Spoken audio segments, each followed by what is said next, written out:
Assalomu alaykum, azizlarim, vatandoshlarim, sog'-omonmisizlar? Mana men Qudratilla Qurbonov yana sizlar bilan birgalikda.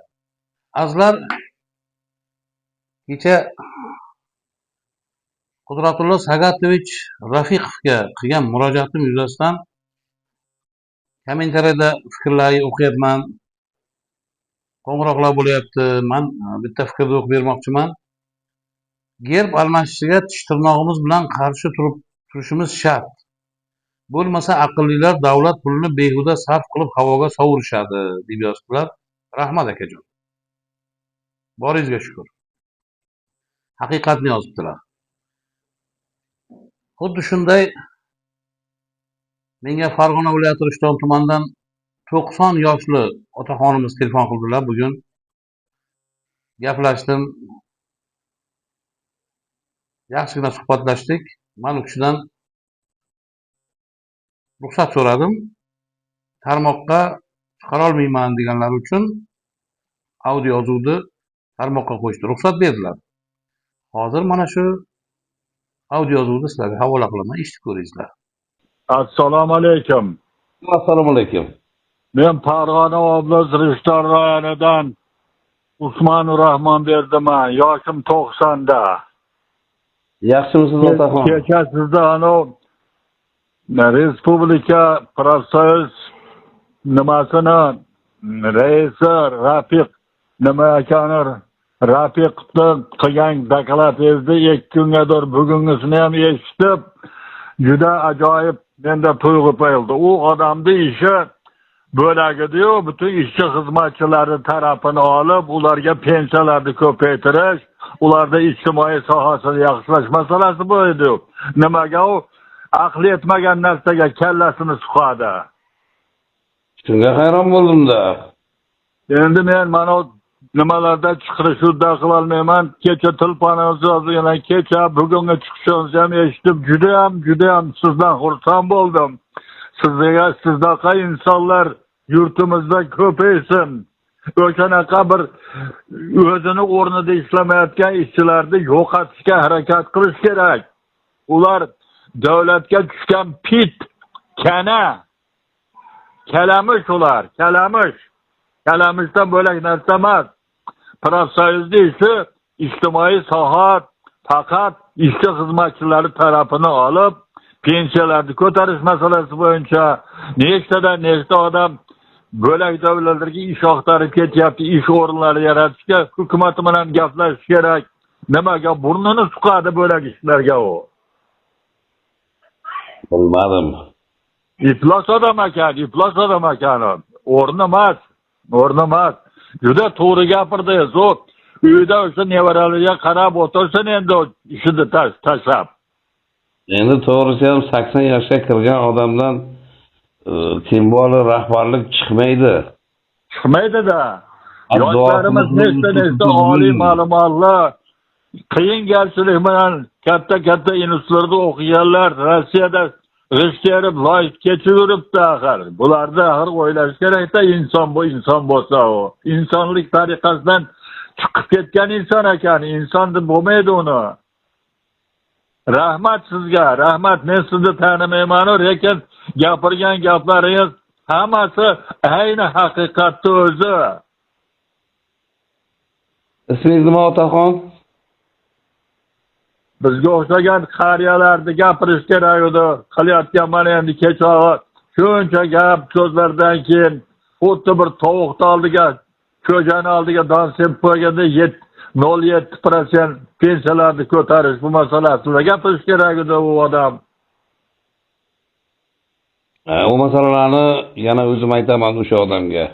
Shuni chiqish qiling yana tag'al. Men sizni tanimayman. Men Usmonur Rahmonberdiman. Yoshim 90da. 100 yoshlarga kiring. Duo qilib tursangiz bo'ldi. Albatta duo qilaman. Sizga o'xshagan shunaqa ochiq hech kimdan qo'rqmasdan gapirayotgan mard yigitlarni men doim duo qilaman. Ilohim umringiz uzoq bo'lsin, rizqingiz ulug' bo'lsin, martabangiz bundan ham yuqori bo'lsin. Gapingiz keskir bo'lsin ilohim, gapingiz keskir bo'lsin. Rahmat sizga. Juda ham sizni gapingizni eshitib xursand bo'ldim. ilgari kuni bir yigit bor, agronom yigit. Nima degan? O'sha ham mana shu masalada gapirgan edi. Rahmat sizlarga, rahmat. Shunaqa insonlar yurtimizda ko'paysin. Yoningizga sheriklarni oling. Mana shunaqalarda ochib tashlang. Rahmat sizga. Ming rahmat. E'tibor uchun rahmat otaxon. Rahmat. Sog' bo'ling. Telefon nomeringizni o'sha kecha nimadan ko'chirib yozib olib, men internetda chiqishlarni bilmayman. Shuni javob sizga gapiryotganim, o'zimni chin minnatdorchilik rahmatimni aytib qo'yishga jazm qildim-da bolam. Sog' bo'lasiz otaxon, e'tiboringiz uchun rahmat. Rahmat. Siz sog' bo'ling, salomat bo'ling. El yurtni xizmatida doim gapingiz keskir bo'lsin. Rahmat. Chiqishlaringizni barisini kutaman, eshitaman hammasini, Xudo xolasa.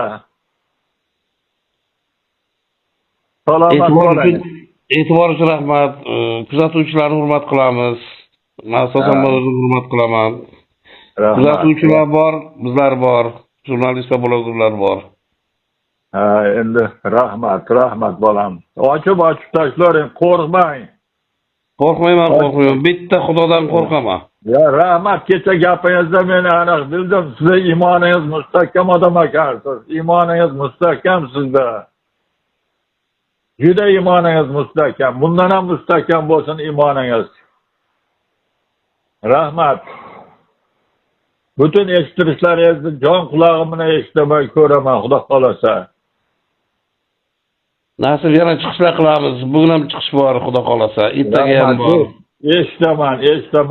Shuni qattiq turing shu iflos odamga. Juda ham men xafa oldim o'sha odamni qilgan qilig'idan. U ishchilar tarafdori bo'lish kerak, mehnatkashlar tarafdori bo'lish kerak. Qayta narsalarga burnini siqib, it burnini siqmagan joyga siqyapti burnini. Qorni to'qni, qorni och bilan nima ishi bor degan.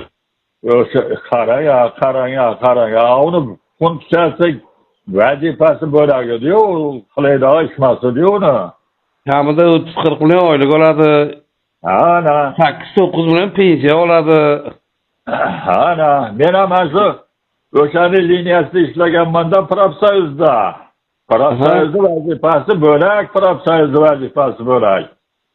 Men katta sovxozda Profsoyuzda raisi bo'lganman bir necha yil saylanib. U Profsoyuz doim mehnatkashlar tarafdori.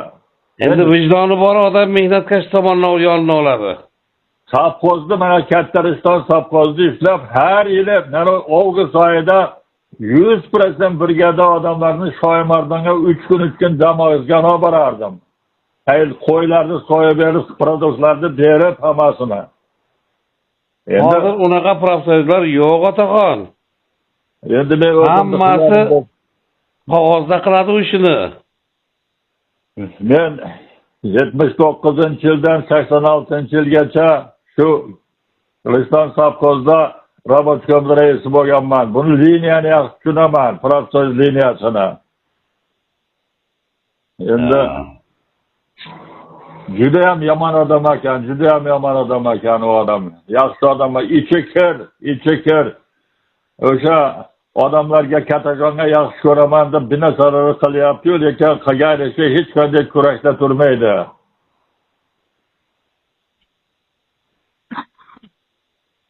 Otaxon, bitta narsa so'rayman. Hop. Mana internetda chiqish qila olmayman deyapsiz. Agar xohlasangiz, rozi bo'lsangiz, o'zimizni gapimizni ommaga qo'yaman. Chiqar.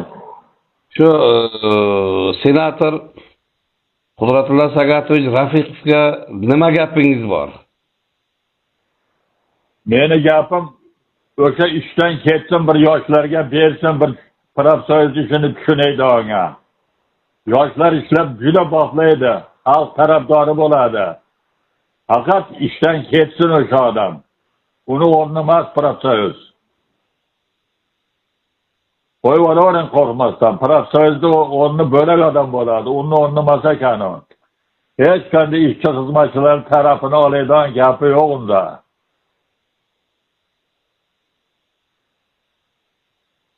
Rahmat otaxon, chunki ovozli yozuvni qo'yish uchun men o'zim rozi bo'lsam ham sizning roziligingiz kerak-da. Roziliksiz qo'yilmaydi.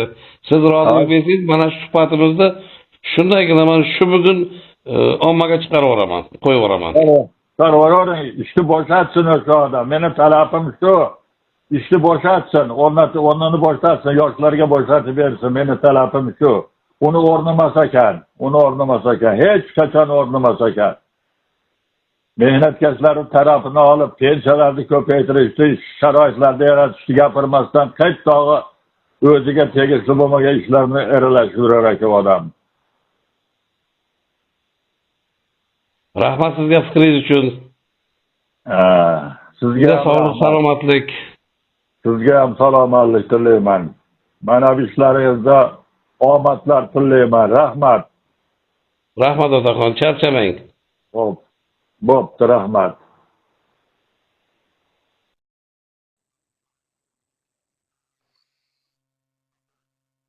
Azizlar, mana audio yozuvni ham eshitdingizlar. Otaxonimiz aytganday, Qudratullo Sagatovich Rafiqovga o'xshagan nafaqaxo'rlar joyni bo'shatish kerak edi. Bo'ldi endi bu yog'i. Chunki mana oddiy misol qilib olaylik. Ishlab chiqarilganiga 50 yil va undan ortiq bo'lgan avtotransport vositalari harakati to'xtatildi. To'g'rimi? To'xtatildi, chunki ular yaroqsiz deyildi. Manzilga yetib bora olmaydi. Xuddi shunday nafaqadagilar ham ishini ishlab bo'ldi. Endi manzilga yetib borishi qiyin. Qolgan umrini oilasi, bola chaqasi, nevara evara davrasida o'tkazsa yaxshi emasmi? Bu nafaqaxo'rlar buni o'ylaydimi, o'ylamaydimi? Men shunga hayronman. Hurmatli Qudratullo Sagatovich Rafiqov, sizga meni murojaatim davom etadi. Men to'xtamayman. Mana bu ijtimoiy tarmoqda 15 daqiqalik vaqt bor, undan ortsa videom chiqmaydi. Men ijtimoiy tarmoqda YouTube, Instagramda iltimos qilib qolaman shu vaqtni uzaytirishsa. Chunki bitta murojaatni 4-5 marta davom ettirishga to'g'ri kelyapti-da. Lekin siz o'ylamang. Meni murojaatim sizga davom etadi. Toki mana shu o'zimizni chiroyli gerbimiz o'z joyida qolguniga qadar. Almashgan taqdirda ham qaytarish uchun murojaat qilamiz. Uni davom ettiramiz. Hurmatli ijtimoiy tarmoq kuzatuvchilari, video murojaatimni yuqori darajada tarqatinglar. Kommentariyada fikrlaringizni kutib qolaman. Fikrlaringiz juda ham muhim. Gerbimiz almashsa, erta bir kun bayrog'imiz ham almashadi. Bittasi talab qilib chiqadi bir aqlli. Keyin madhiyamizni gimnda almashtirmoqchi bo'ladilar. Qarabsizki, mamlakatimiz tugab borishi mumkin. Bilmadim, bu senatdagilar, vazirlikdagilar bari nafaqaxo'rlar nimaga erishmoqchi? Nima qilishmoqchi? Men hurmatli Qudratullo Sagatovich, mana bu gerbni almashtirishdan sizga qanaqa foyda kelishini ham aytib o'taman. Bu chiqishim hali tugamaydi. Men ko'p chiqish qilaman sizga. Agar e'tirozingiz bo'lsa, qo'l telefonimga telefon qiling. Men nomerimni ham qoldirganman. E'tiborlaringiz uchun rahmat. Sog' bo'lasizlar, salomat bo'lasizlar.